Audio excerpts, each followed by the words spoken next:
게요. 창세기 14장 17절에서 20절 말씀입니다. 창세기 14장 17절에서 20절 말씀입니다. 우리 한 목소리로 읽도록 하겠습니다. 시작. 아브라함이 그돌라오멜과 그와 함께한 왕들을 쳐 부수고 돌아올 때에 소돔 왕이 샤워 골짜기를 곧 왕의 골짜기로 나와 그를 영접하였고 살렘 왕 멜기세덱이 떡과 포도주를 가지고 나왔으니 그는 지극히 높으신 하나님의 제사장이었더라. 그가 아브라함에게 축복하여 이르되 천지의 주제시요 지극히 높으신 하나님이여 아브라함에게 복을 주옵소서. 너희 대적을 내 손에 붙드신 지극히 높으신 하나님을 찬송하리로다 하매 아브라함이 그 얻은 것에서 10분의 1을 멜기세덱에게 주었더라. 아멘. 네. 창세기 오늘은 21번째 시간입니다.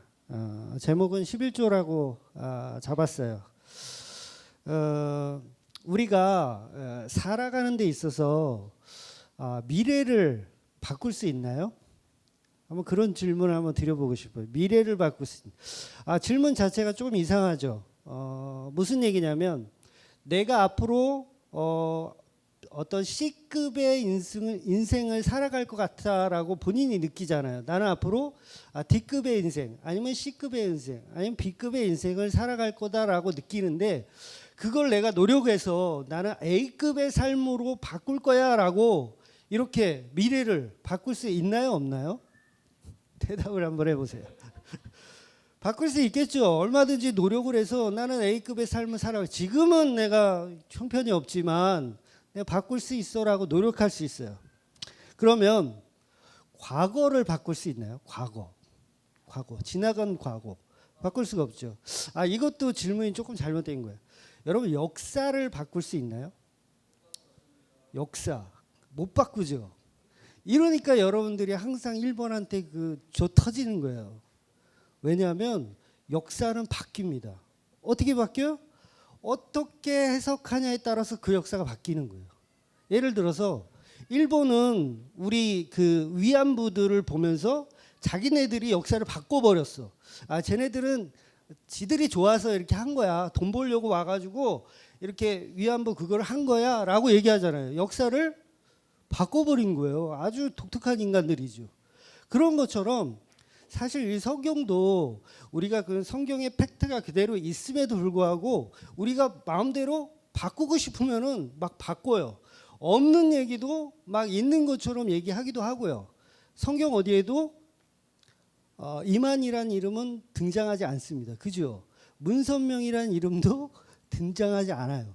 그런데 그들 나름대로의 어떤 그 성경의 역사를 마음대로 막 바꾸는 거죠. 그래서 마치 이건 당연한 건 양 이렇게 얘기를 해요. 우리 임지사님 오늘 기도하시면서도 광화문에서 그 신천지 그 양반들 뭐 수료식을 몇천 명이 이렇게 했다고 이렇게 기도를 하면서 하나님께 그것을 열변하셨는데 그것처럼 그들은 성경에 없는 이야기들을 마구 바꿔내고 있습니다. 일본도 마찬가지고 역사는 바뀝니다. 그러니까 우리가 정신을 똑바로 차려야 돼요. 안 그러면 다 놓치고 뺏기고 난리가 나는 거죠. 이 11조라는 이 민감한 이 단어 제가 뭐 11조 설교를 맨날 하는 건 아닌데 오늘 또 어떻게 또 11조 설교를 또 이렇게 창세기 강의를 쭉 하다가 그 내용이 나와요.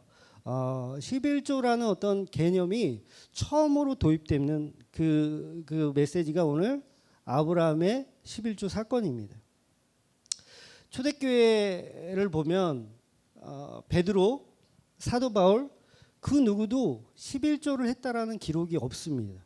그런데 많은 사람들은 그건 당연히 하는 거니까 기록이 없지라고 얘기를 해요. 근데 저는 성경에 없는 얘기를 할 때 어떻게 해석하냐면 통계학적인 역사를 가지고 해석을 합니다. 그게 무슨 얘기냐면 1, 2, 3, 4 그다음 뭐예요?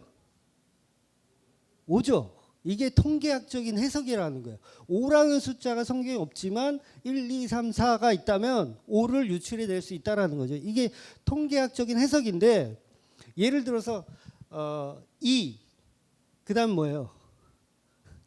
3 그죠? 3이나. 근데 이거를 어떤 그 앞에 있는 어떤 통계가 없는 상태에서 마구잡이로 그냥 있다라고 얘기하면 그게 뭐예요? 성경을 왜곡할 수 있다라는 거죠. 그러니까 정신을 바짝 차려야 돼요. 11조란 단어는 신약 성경 어디에도 나와 있지 않습니다라고 얘기하면 그거를 통계학적으로 봐야 되는데 그렇게 보지 못한다는 거죠. 11조라는 이 단어 자체가 굉장히 민감하기 때문에 제가 서론으로 이렇게 말씀드린 거고, 오늘 본문에 보면 오늘 본문에 이전의 내용들이 있어요. 그 부분은 제가 보지 않고 그냥 건너뛰어 왔거든요. 근데 무슨 사건이 일어나냐면 동방에 있던 나라들 4개국이에요. 그리고 가나안에 있던 5개국. 이 나라들이 이 강대국이죠. 이 동방의 이 4개국은 강대국이에요. 그래서 그 나라에 조공을 바쳤던 모양이에요. 그런데 한 12년, 13년 이렇게 돼가지고 배신을 딱 때린 거야. 우리도 이제 힘이 있으니까 너희들한테 이제 더 이상 조공을 안 바쳐도 될 것 같아라고 해가지고 전쟁이 벌어져요. 그래서 이 동방에 있는 이 4개국이 가나안을 쳐들어옵니다. 그래서 5개국을 다 초토화시켜요. 문제는 뭐냐면 초토화시키면서 있어서 롯이 있었던 땅, 소돔 땅이죠. 소돔과 고모라 그 지역에 있었던 땅까지 다 작사를 내고 결국은 아브라함의 조카 롯도 데리고 가요. 포로로 잡아가지고 가고 모든 재산을 다 갈취해서 전리품으로 취해서 가져가는 거예요. 그러니까 아브라함이 그 소식을 딱 들었어요. 오, 깜짝 놀라겠죠. 자기가 사랑하는 롯이 그렇게 됐다는 얘기를 듣고 그 동방의 그 4개국 승리를 하고 태각하는 그 4개국을 향해서 쫓아가기 시작합니다. 집안에 있던 성경은 그냥 하인이라고 생각하시면 돼요. 그냥 자기가 집에서 훈련시켰던 그런 젊은 청년들 318명을 데리고 지금 롯을 구하러 출전을 하는 거예요. 그리고 여러분 생각해 보세요. 4개국이 연합해서 5개국을 깨부시려고 온 그런 사람들이야. 그러니까 중무장한 사람들이겠죠. 그리고 전쟁에 능한 사람들이고 아무나 막 데리고 오진 않았을 거 아니에요. 뭔가 훈련되고 싸움을 잘하는 사람들을 데리고 왔어요. 과연 인원이 몇 명일까? 물론 성경은 그것을 이야기하고 있지는 않습니다. 그러나 우리가 유추해 볼 것은 4개국에서 연합된 팀이라면 최소한 몇만 명은 되지 않았을까요? 거의 몇백 명 가지고 5개국을 쳐들어오진 않았을 거 아니에요. 그 동방의 강대국은 애굽 엄청 큰 나라잖아요. 그런 나라 4개국이 모인 거예요. 그럼 어마어마한 강대국이잖아요. 근데 이 아브라함이 318명이라는 숫자를 데리고 롯을 구하러 출전을 하는 거예요. 그리고 어떻게 승리를 합니까? 늦은 밤에 이제 이 318명을 반으로 나누어서 마치 인천 상륙 작전 하듯이 옆구리를 한 팀은 옆구리를 치고 한 팀은 뭐 후미를 공격하고 해가지고 기습적인 공격을 해서 승리를 합니다. 그래서 이 동방의 연합국들이 깜짝 놀래가지고 상상도 못했죠. 아브라함이라는 사람이 자기를 쫓아올 것이라는 거는 상상도 못했어요. 완전히 초토화돼가지고 도망가기 바쁩니다. 그래서 막 아브라함이 쫓아가다가 뭐 죽일 사람은 죽이고 도망갈 사람은 도망갔겠죠. 그러면서 롯을 구해가지고 옵니다. 그리고 빼앗겼었던 재물, 뭐 가축 이런 걸 다 다시 회수를 해가지고 돌아오는 거예요. 돌아오는 길에 오늘 본문 이 아브라함이 이 살롬의 왕 멜기세덱을 만나게 됩니다.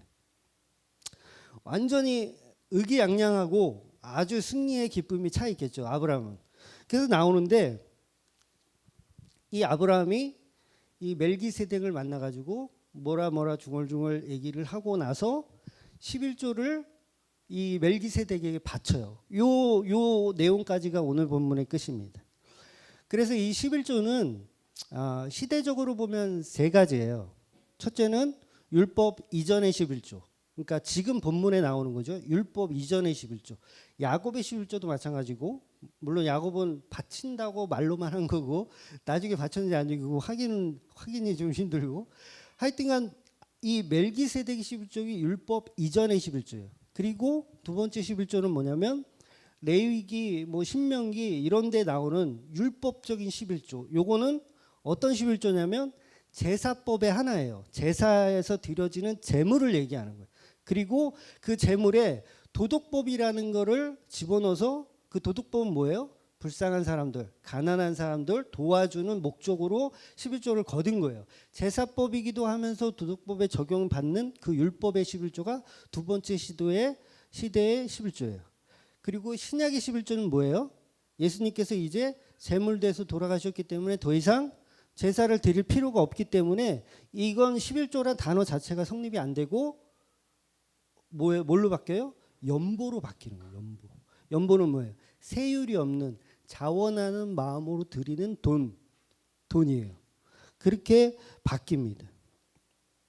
그래서 이 11조의 개념은 사실 좀 많은 크리스찬 분들이 잘 못 알고 있어서 참 이게 좀 설명드리기가 뭐 1시간 이렇게 설교해가지고 알아듣기가 좀 힘들어요. 그래서 그 제자반 시간에 제가 하는 11조 강의가 또 있거든요. 그거를 못 보신 분은 꼭 오늘 설교 듣고 그 설교도 꼭 들어보시기를 부탁을 드리겠습니다.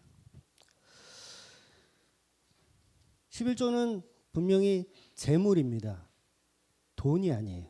그러니까 어떤 분은 아니 그때는 농경사회였고 그랬잖아요. 농경사회였으니까 쌀이나 열매나 이런 걸 드리는 게 당연한 거고, 지금 2017년은 누가 농경사회냐, 돈으로 드리는 게 그게 시대적으로 맞는 거다라고 얘기를 해요.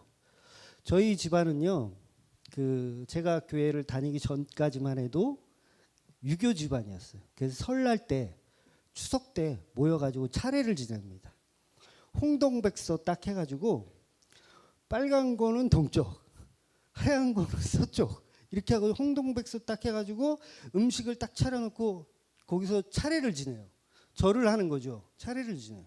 근데 어느 날 며느리가 우리 집안엔 농부가 없습니다. 이게 지금 뭐 하는 짓입니까? 우린 농부가 없으니까 그냥 돈으로 합시다. 그래갖고 홍동백서를 접시 위에다 1,000원짜리는 동쪽으로 10만 원짜리 수표는 흰색이니까 서쪽으로 올려놓고 하는 거예요. 제사를. 그럼 어떻게 돼요? 이건 난리 나는 거예요. 쫓겨나는 거예요. 이게 왜 안 되는 겁니까? 제사기 때문에 안 되는 거예요. 이거는 시대가 바뀌었다라고 해도 재물의 개념은 바뀌지 않아요. 11조라는 이 재물의 개념이 있는데 그걸 돈으로 드린다? 이건 누구의 생각인지 난 궁금해. 좀 알고 싶어요. 잘못된 거예요. 11조는 절대 돈으로 드리는 형식으로 바뀔 수가 없습니다. 그래서 예수님이 바꿔주신 거예요. 연보로 바꿔주신 거예요. 11조는 재물이 아니기 때문에 돈으로 드릴 수가 없습니다. 그래서 예수님께서 화목제물 많이 들어보셨죠? 화목제물로 돌아가셨다라고 성경은 이야기하고 있어요. 그래서 제사가 완성된 거죠. 더 이상 우리는 제사를 드리지 않고 뭘 드려요? 예배를 드립니다. 예배를. 더 이상 제단도 없어요. 뭐 어떤 분들은 기도할 때 우리 제단 위에 뭐 선포되는 말씀, 제단 아니에요. 강단이에요. 그런 제단이 아닙니다. 자, 그런데 제가 그 율법의 11조에는 도덕법이 적용이 된다는 얘기를 드렸어요. 이 얘기는 뭐냐면 말씀을 하나 읽어드릴게요. 신명기 26장 12절입니다. 잘 들어보세요. 셋째 해 곧 11조를 드리는 해에 내 모든 소산의 11조를 내기를 마친 후에 그것을 레위인과 객과 고아와 가부에게 주어 내 서금 안에 먹고 배부르게 하라. 이런 말씀이 있어요. 그러니까 11조의 도덕법은 뭐냐면 과부, 고아, 그다음에 손님, 그다음에 레위인들을 위해서 사용해라 이거예요. 그래서 이 11조는 재물인데 희한하게 태우지 않습니다. 11조는 태우지 않아요. 보통 이제 번제 그러면 재물을 갖고 올려놓으면 이걸 태워서 하나님께 올려드리는데 이 11조만큼 태우지 않고 거제라 그래서 손을 하나님 갖고 왔어요 이렇게 이야기를 하고 이거 갖다가 고아들, 그다음에 과부들, 그다음에 돈을 벌지 못하는 그런 분들을 위해서 먹이는 데 사용한 거예요. 이게 바로 도덕법이라는 개념입니다. 그래서 우리가 드려지는 그 헌금 있잖아요. 보통 주일헌금, 뭐 감사헌금, 뭐 절기헌금 이런 거에는 이 도덕법의 그 11조의 정신이 그대로 다 들어있는 거예요. 그래서 교회 내에서 구제해야죠. 11조 안 걷는다고 해서 구제 안 하면 안 되는 거예요. 그 정신이 다 들어있기 때문에 교회는 돈이 넉넉해지거나 뭐 좀 가난해지거나 구제를 해야 되는 거예요. 반드시. 하나님의 도덕법이라는 겁니다. 그래서 이 보통 이제 기존의 많은 교회들은 11조를 그 천주교에서 말하는 면죄부 비슷하게 이거는 당연히 해야 되는 거고 그렇게 강요를 하는데 그런 교회들은 잘 봐야 돼요. 구제를 그만큼 하는지를 봐야 돼요. 만약에 11조를 그렇게 잘 걷는데 구제하는 돈이 뭐 별로 없다. 그건 문제가 심각한 거예요. 그런 교회는. 자, 그럼 연보는 뭐죠? 11조와 다르게 자원하는 마음으로 드리는 거예요. 세율이 적용 안 된다는 얘기죠. 10%라는 세율이 적용 안 되는 거예요. 그 돈으로 이 연보하는 그 돈으로 목사님들 생활비, 전도사님들 생활비, 그리고 구제하고 선교하고 그런 데 사용되는 거예요. 연보의 모든 것은. 그러니까 우리가 드리는 감사헌금, 주일헌금 막 이런 게 그런 11조의 정신이 다 그대로 있다라는 거죠. 자, 그러면 이제 창세기 강해니까 이 본문의 말씀의 흐름을 깨면 안 되잖아요. 아브라함이 멜기세덱에게 11조를 줬어요. 그런데 이것도 여러분 세율로 생각을 하시면 안 돼요. 그러니까 숫자의 개념으로 11조를 생각하시면 안 됩니다. 그러니까 11조는 분명히 쌀, 열매, 가축으로 보통 이렇게 드렸어요. 그럼 한번 생각해 보자고요. 제가 우리 목사님 댁에 가가지고 열심히 허드렛 일을 했어. 우리 박 목사님이 저를 너무 사랑하셔가지고 허드렛 일을 막 하는데 그래 수고했어. 오늘 일당은 양 한 마리야. 양을 한 마리 딱 주셨네. 그래갖고 그걸 기분 좋게 끌고 왔어. 근데 11조 내야 되잖아요. 이거 어떡하지 이거? 다리를 하나 잘라서 하나님께 드릴까? 고민을 하게 된 거예요. 그죠? 고민할 수 있겠죠. 11조가 10분의 하나라는 개념만 내 머릿속에 있다라고 한다면 분명히 고민되겠죠. 우리 임 집사님이 예를 들어서 수박 한 통을 이렇게 사왔어. 저한테. 목사님 시원하게 한 통 드시죠. 그러면 보는 순간 10등분을 딱 해가지고 한 등분을 하나님께 드려야 되는 거예요. 그죠? 우리 하 집사님이 사과를 한 박스를 사왔는데 10개가 딱 들어있으면 돼. 얼마나 계산하기 좋아. 하나 딱 꺼내서 드리면 되지. 근데 애매하게 9개가 딱 들어있네. 또는 11개가 딱 들어있네. 어떻게 드릴 거예요? 하나님한테. 이게 우리가 생각하는 11조의 개념이 아니라는 얘기예요. 11조의 개념은 이 개념은 뭐냐면 나의 전부를 하나님께 드려야 하지만 그렇게 할 수 없으니까 그 중에 10분의 하나를 드려라. 그런 의미를 그러니까 대표성을 갖고 있다라는 뜻이에요.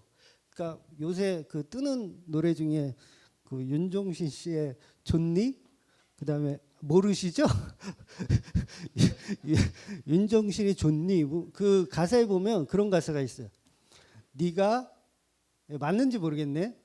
네가 나의 10분의 1만이라도 아파했으면 좋겠어. 뭐 이런 예조야 있지. 10분의 1만이라도 아파했으면 좋겠어. 이게 숫자적인 개념인가요? 아니잖아요. 숫자적인 개념이 그만큼 너도 조금 나처럼 좀 아파봤으면 좋겠다. 이런 개념이잖아요. 그러니까 이 멜기세덱이 하나님께 바쳤던 이 11조의 개념 역시 숫자의 개념이라고 생각하면 크게 우리가 착각하는 거예요. 그러면 이 록펠러처럼 계산하는 사람들 막 월급 줘가면서 야 정확히 계산해. 너 10% 너 이거 넘어도 안 되고 너 들줘도 안 돼. 이런 상황이 벌어진다는 거예요. 11조의 개념은 숫자를 정확히 지키자는 게 아니라 내가 전부 하나님 것입니다. 이것을 드려야 하는데 이 개념이 안 쓰니까 나의 대표를 하나님께 드립니다라는 뜻이에요. 그러니까 이 멜기세덱이 드렸던 것도 사실 전리품이잖아요. 거기 보면 돈이 아니에요. 이것도 다 가축 무슨 쌀 뭐 이런 겁니다. 이런 거를 하나님께 드렸다라는 거죠. 멜기세덱을 만났어요. 이 아브라함이 딱 만났는데 뭐라고 얘기하냐면 이제 승승장구 기분이 좋죠. 승리했으니까 조카 롯을 구해 갖고 왔으니까 얼마나 기분 좋겠어요. 근데 이 샬렘 왕이 딱 나와가지고 아브라함에게 이야기를 하는데 굉장히 기분 나쁜 얘기를 합니다. 자, 아브라함의 성향은 어떻다 그랬어요? 거의 소시오패스 수준이라고 제가 취소한 얘기지만 얘기 드렸죠. 별로 이 사람은 별로 아직까지 완성되지 않은 아직 아브람이에요. 아브라함이 아직 아니고 아브람이에요. 아직 조금 이기적인 사람이고 아직 개념 자체가 없는 사람이에요. 분명히 이 사람은요 기분이 나빠야 정상인 거예요. 그러니까 이 멜기세덱이 뭐라고 얘기하냐면 아니 아브라함 전쟁도 한 번도 안 해보신 양반이 인천 상륙작전을 어떻게 생각하셔가지고 그렇게 훌륭한 전쟁을 하셨습니까? 너무 대단하세요. 이런 걸 기대했을 거예요. 아브라함은 이런 얘기를 기대했을 거야. 근데 뜬금없이 동문서답을 하는 거예요. 멜기세덱이. 아브라함을 딱 보면서 지극히 높으신 하나님께 뭐 영광을 돌린다는 둥, 뭐 이 전쟁은 뭐 하나님이 승리하게 하셨다는 둥, 내 얘기는 없는 거야. 아브라함 입장에서 내가 잘한 건데 하나님께 다 영광을 돌리고 있는 거예요. 아브라함이 기분 나빠야 되겠죠. 그런데 아브라함이 이제 정신을 좀 차렸어. 하나님에 대한 신뢰를 본인이 몸소 체험한 거예요.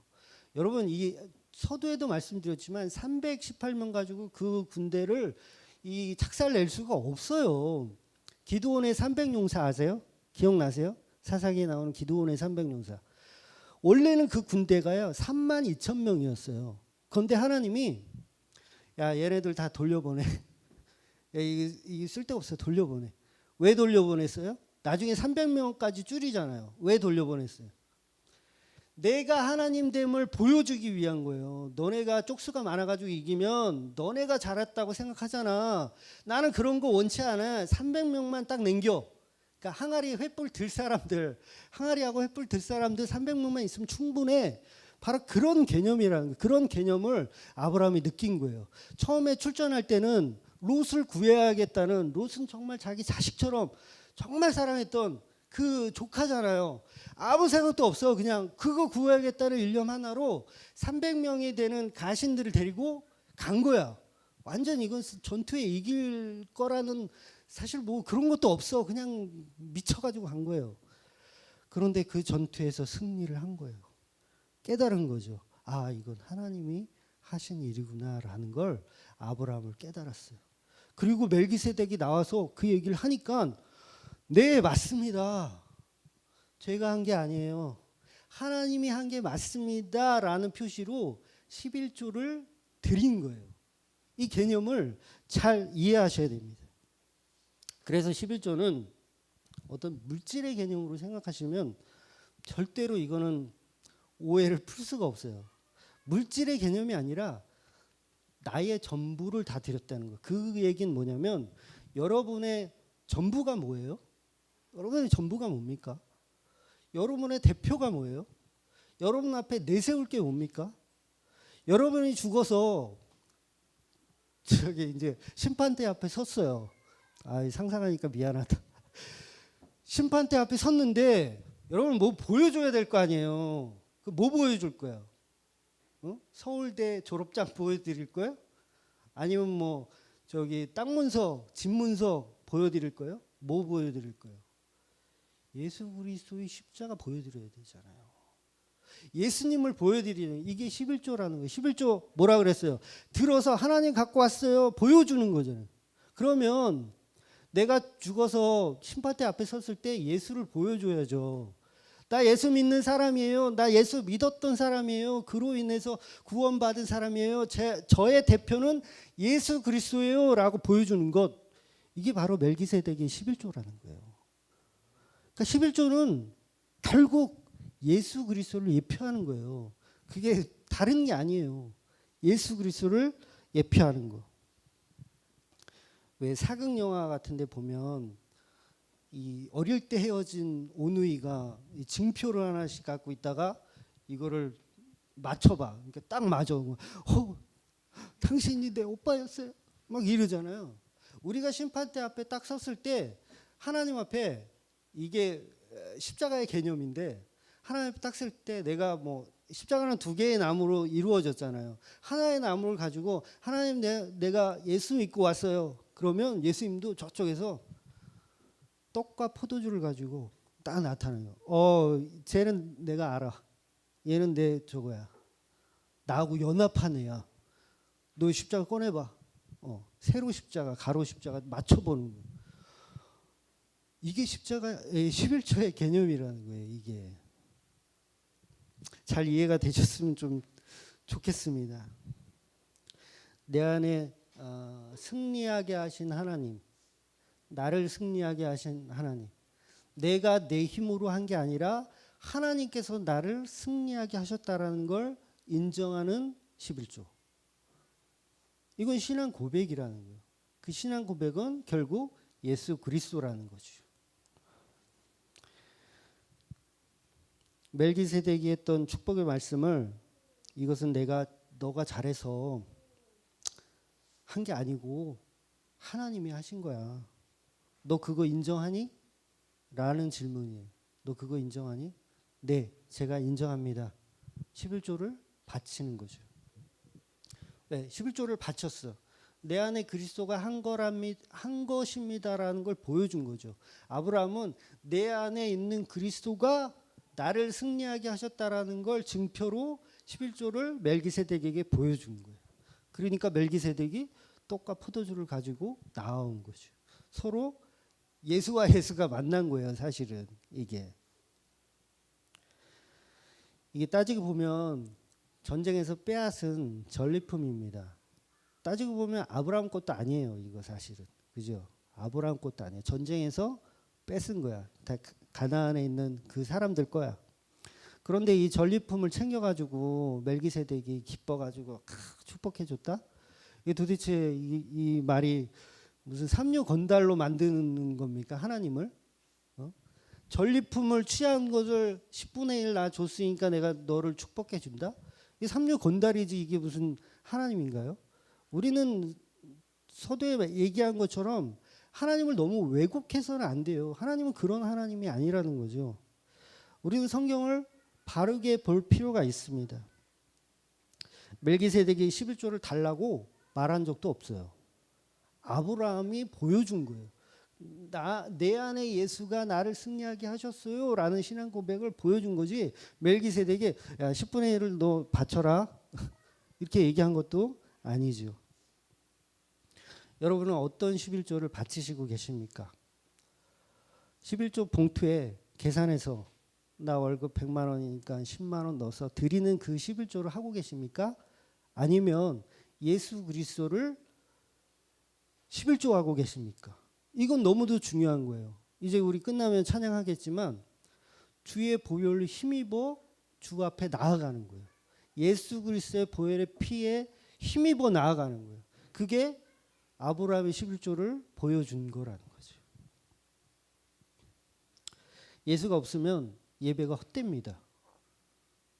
예수 없이 앉아 있으면 그 예배는 하나님이 안 받으세요. 죄송하지만 안 받으세요. 그냥 자기 종교 행위 하는 거예요. 예수가 없으면 안 받아요.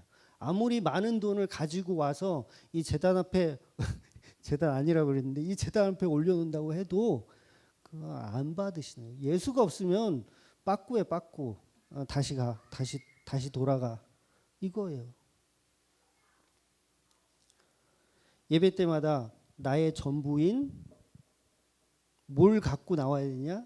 예수 그리스도의 십자가의 보혈을 가지고 나오는 거예요. 이게 제물인 거예요. 제물. 그러니까 예수 그리스도가 제물 되었으니까 우리는 사실을 예배 드릴 때 사실 헌금 안 해도 돼요. 헌금 안 해도 돼요. 헌금은 제가 도덕법이라고 얘기했잖아요. 자원하는 마음으로 하는 거지 이 예배는 오직 예수 그리스도가 제물 되셨기 때문에 더 이상의 제물은 필요가 없는 거예요. 그러니까 예수님이 이미 이미 다 해결하셨는데 거기다가 또 11조를 갖고 온다면 그건 문제가 심각해지는 거죠. 주님의 보혈의 피를 의지해서 하나님 아버지께 나아오는 것입니다. 그래서 우리는 하나님께 저는 예수님과 늘 동행하고 있어요 라고 얘기할 수 있는 거예요. 하나님께 날마다 예수를 보여드리고, 그게 11조라는 거예요. 예수님을 보여드리는 그 삶을 사시기를 주의 이름으로 축원을 드립니다. 아멘. 기도하겠습니다.